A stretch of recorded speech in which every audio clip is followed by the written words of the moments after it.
Disparue depuis plus d'un an, aucune trace de Delphine Jubillard n'a été retrouvée par les enquêteurs et les chances de la retrouver en vie sont désormais très minces.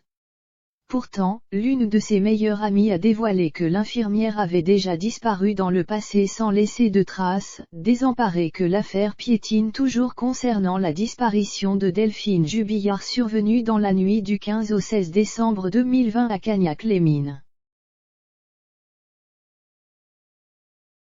Anne, une amie proche de l'infirmière, a dévoilé de nouveaux éléments sur la personnalité parfois déconcertante de Cédric. Persuadée de l'implication du peintre plaquiste de 34 ans dans cette affaire, elle confie que Delphine avait déjà disparu à l'été 2020. Delphine avait déjà disparu pendant quelques heures l'été précédent.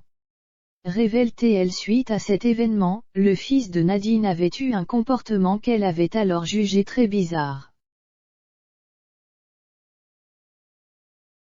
Cette nuit-là, il m'avait appelé sur mon téléphone pour me demander si je savais où était sa femme. Pourquoi cette fois-ci se contente-t-il d'un message adressé à plusieurs copines via un groupe Messenger et d'une seule réponse, négative, sans aller plus loin dans ses recherches? Avait-elle expliqué? Ce n'est pas le seul élément suspect selon Anne.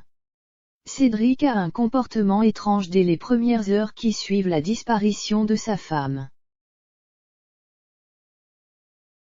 Explique-t-elle, rappelant la lessive faite par le peintre plaquiste en plein milieu de la nuit juste avant d'appeler la police. Elle indique, le fait qu'il mette du linge dans une machine à laver à 5 heures du matin participe, selon moi, de sa volonté de dissimuler quelque chose. Même si je ne sais pas quoi précisément mis en examen pour homicide sur conjoint et incarcéré à la prison de Seyss, Cédric Jubillard clame toujours son innocence. Une demande de remise en liberté initiée par ses avocats a une nouvelle fois été rejetée le 22 novembre dernier. Le peintre plaquiste a également été une nouvelle fois interrogé le 3 décembre dernier face aux 2 magistrats chargés du dossier.